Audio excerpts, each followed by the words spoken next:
Let's see if my dog freaks out the entire time I do this.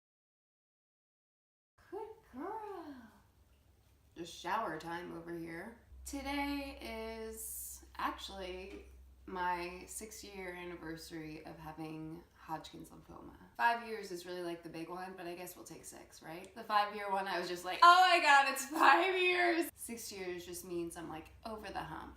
I'm on to the next. 6 years, it's definitely longer than I've been in any relationship. It's definitely longer than I've ever committed to anything. It's longer than in college. Not longer than I've been in all school though, so that's cool. When these anniversaries come around, I don't get sad. I more so take a lot more time to pause and think about the state I'm in comparison to the state I was in 6 years ago. But then I also like to remember what I have been through, because not all of the memories that I have of being sick are bad. Bad ones just seem to stick out the most, but then if you dig a little deeper, you can find others that are great. I remember making every room that I was in like a slumber party room with my friends. My friends would come or my sister would come and we would make it like a slumber party. One time I had like 6 people. That was always really fun. The nurses say that my room was like the college dorm room. I just graduated from college actually, but thank you. I remember that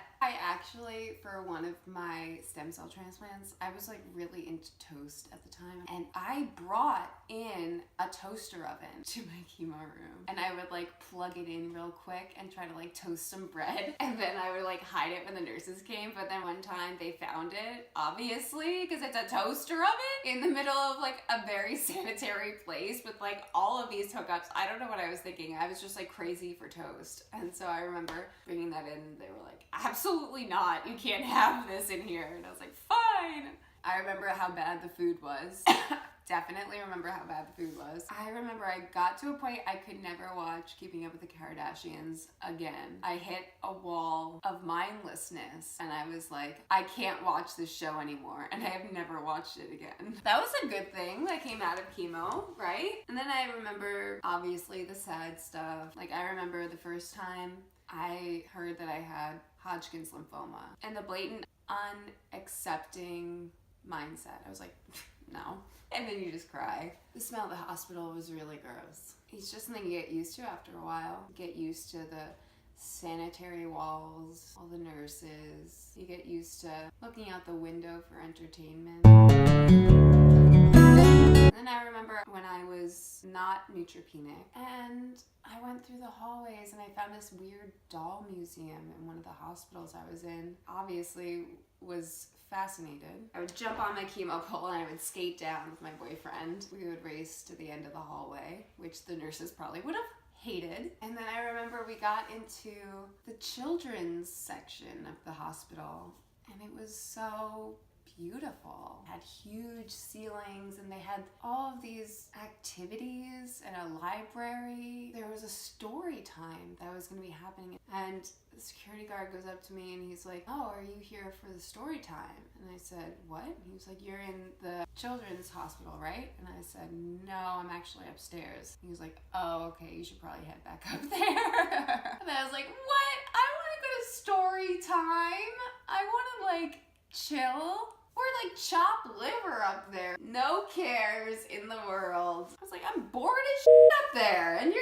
And you're on like the FAO Schwartz piano, like dancing over there. Like, what?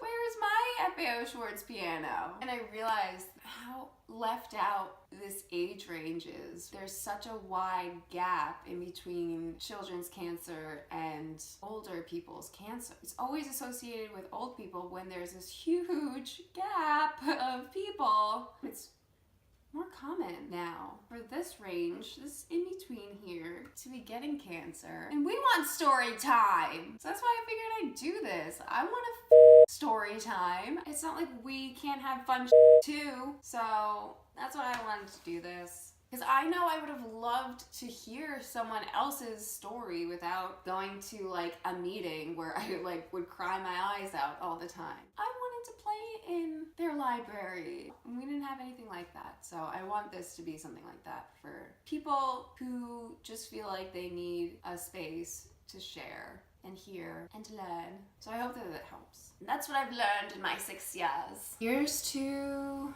another year, right? Another year of being chronically ill and loving it. Bye.